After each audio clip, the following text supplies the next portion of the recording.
una de las notas características en la biografía de Santa Teresa de Lisieux, pues es indudablemente el hecho de que pasó el último tramo de su vida envuelta en una serie de dudas sobre la fe muy fuertes.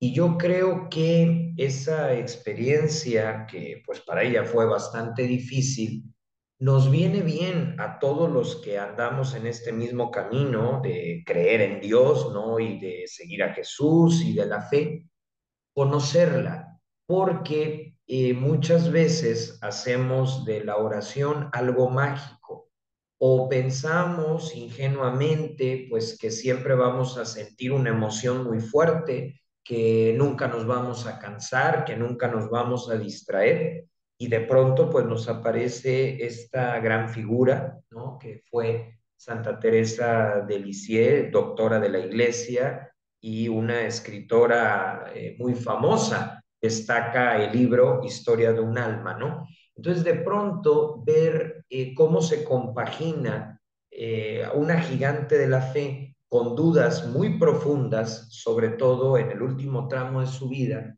pues para algunos puede ser como escandaloso, contradictorio, pero para mí es un mensaje de tranquilidad. Decir, a ver, la fe no es una cuestión color rosa. Obviamente es un camino muy bonito, es un camino totalmente recomendable, es un camino feliz, pero precisamente porque es feliz tiene que ser realista. Y si es realista, pues va a haber momentos de crisis, ¿no? Por ejemplo, Santa Teresa de Lisieux la empezaron a acosar dudas sobre la vida eterna, ¿no? Sobre qué iba a pasar cuando ella muriera, sobre todo por el diagnóstico pues que ya le habían dado los médicos, donde pues su muerte era más que inminente, sobre todo pues ante la falta de tratamientos que había en el siglo XIX, ¿no? Que es el periodo en el que ella vive.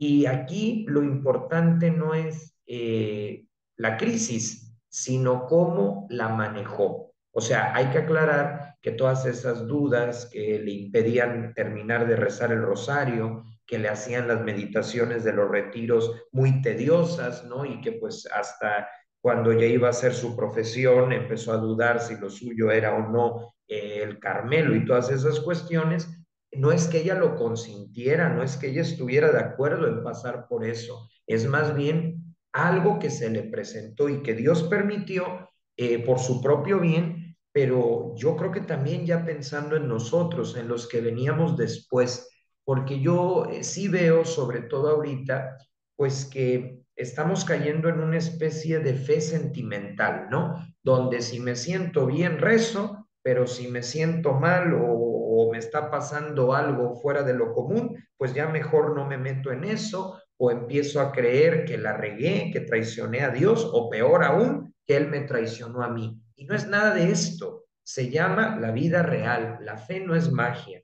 La fe es un programa de la vida interior muy importante que vale la pena vivir, pero que tiene estos claros oscuros, ¿no? Estos momentos donde viene el cuestionamiento. Y en Santa Teresa de Lisieux lo vemos claro. Empieza a dudar de Dios, empieza a dudar de su vocación, empieza a tener dificultades incluso para recitar el rosario, ¿no? ¿Y qué pasa? Pues en vez de ponerse nerviosa, angustiada o de tirar todo por la borda, lo que hace, y en esto también se nos muestra como una buena maestra, es la manera como gestiona sus dudas de fe. Esta prueba que Dios permitió, porque claro, ¿cómo se puede estar uno seguro de la fe si no duda, si no pasa momentos de cuestionamiento? No maduraríamos, ¿sí? Viviríamos en una especie de autoengaño. En cambio, cuando te cuestionas todo y aún así sigues creyendo, como lo hizo Teresa de Lisieux, esa es la prueba de que Dios existe y esa es la prueba de que nuestra fe y nuestro proceso tiene buenas bases. O sea, si no hay tormenta y creemos, no es tan certero como si habiendo tormenta seguimos creyendo, ¿no? ¿Y cómo gestiona esas dudas Teresa de Lisieux que fueron tan fuertes? Bueno, hay tres puntos de gestión que nos sirven a nosotros en lo concreto de nuestra vida. Primero, yo uso una imagen, ¿no? Atravesó el banco de neblina, ¿sí? Cuando uno ve la niebla, ¿no? Pues diera la impresión que hay una pared blanca, pero es solo un efecto óptico. Si lo vas caminando, lo vas atravesando, obviamente con las precauciones, ¿verdad? Porque pues en un camino sí te tienes que esperar, ¿no? O un piloto antes de despegar tiene que esperar, pero digamos que ella no se quedó en la pared blanca, sino que atraviesa, enfrenta sus propios miedos. Y es que cuando ves de frente al miedo, desaparece. Entonces, eso es lo primero que hace Santa Teresa. No se pelea con su situación, convive con ella, la acepta, la reconoce, le pone nombre y apellido y la atraviesa hasta que ésta desaparece. Lo segundo, supo platicar lo que le pasaba, especialmente con su hermana, la madre Inés, porque era su hermana de sangre, y le empieza a platicar a ella toda su experiencia. Y eso es muy importante, porque cuando uno tiene dudas, lo lógico no es encerrarse a sí mismo, sino comentarlo, porque es bueno para la salud mental, porque sirve de desahogo y también porque la otra persona pues también tiene un camino válido, está en lo mismo que tú, está en lo mismo que yo y te puede dar consejos muy prácticos pues para saber pues cómo maniobrar en medio de estas circunstancias. Y lo tercero, su forma de rezar. Cuando ya la enfermedad había avanzado mucho y pues ya no podía recitar el oficio en la capilla del convento, se limitaba a decir pues que en sus noches de insomnio pensaba en Jesús y que esa era su oración. No un análisis, no un sobrepensar, sino tenerlo presente. Aquí está Él. Y eso le bastaba para hacer una oración excelente, mucho más excelente que otros estilos, ¿no? Entonces, que nos vienen dudas de fe, pues es normal, porque si no hay cuestionamiento, no hay certeza suficiente, y si no hay certeza suficiente, no hay madurez. ¿Qué hacer? Aceptar pues que estamos pasando por una crisis, que estamos pasando por un momento de duda, pero darnos cuenta que aunque no nos quepa en la cabeza y aunque no lo sintamos, Dios sigue presente. Lo segundo, buscar a alguien que tenga experiencia en estos temas para platicar con esa persona y no encerrarnos pues en nuestra propia dificultad, saber pedir ayuda, saber pedir orientación. Y lo tercero, cuando no podamos hacer oración, marcar el momento y poderle decir a Dios, te ofrezco no poder hacer oración. Mi oración es no poderla hacer.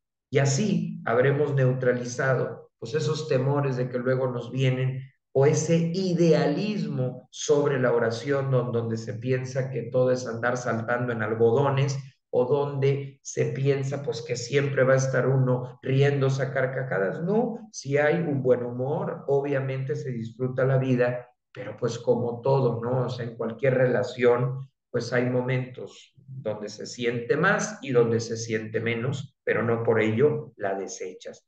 Y al final nos queda, decía yo al principio, que Teresa de Lisieux pues es un mensaje de tranquilidad, porque si bien en los meses que precedieron a su muerte, pues se enfrentó unas dudas terribles, minutos antes de morir, ella recupera el estado de certeza en Dios. Esto lo cuentan las monjas carmelitas que estuvieron con ella en la enfermería que se conserva en Lisieux, en Francia, y dijeron pues el famoso éxtasis, ¿no? Que se le ilumina el rostro, no con una cuestión así espeluznante, sino con mucha naturalidad, pronuncia sus últimas palabras y muere, pero Dios le permite, antes del último respiro, salir de dudas, salir de la crisis, lo que quiere decir que todo esto de dudar es temporal y que al final Dios vuelve. Sí, Santa Teresa la otra, Teresa la Grande, Santa Teresa de Ávila decía, así como se te fue la devoción, volverá, porque finalmente Dios permite estas pausas, estas dudas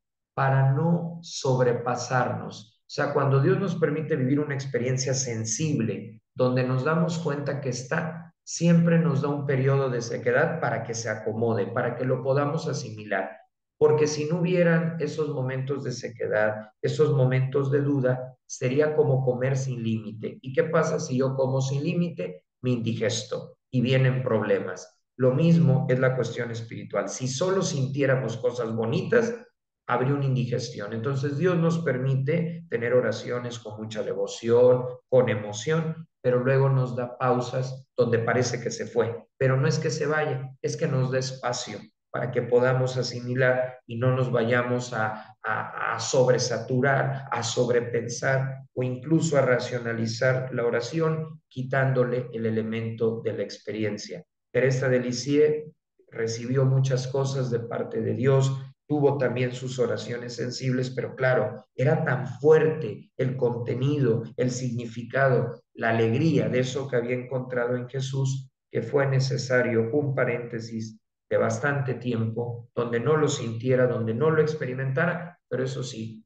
al final de la vida, antes de morir, vuelve completamente la certeza de que Dios existe y en esa experiencia de confianza muere, me atrevo a decir, contenta, no por la muerte en sí misma, sino porque pues, había llegado al abrazo, ¿no? A esa vida que es la eterna, ya sin necesidades fisiológicas, ya sin dolor, y bueno, pues la culminación de su camino, cada uno tiene el suyo, cada uno tiene su fecha, y en la de Teresa de Lisieux, pues perseveró. ¿Cómo? Atravesando ese banco de niebla, segundo, dejándose ayudar, comentándolo en este caso con su hermana, la madre Inés, sobre todo, y lo tercero, que también es muy importante, pues reinventó su modo de hacer oración de acuerdo a sus circunstancias. Así que vivir la fe no significa que siempre vamos a estar al 100, que siempre vamos a estar en modo rezo, ¿no?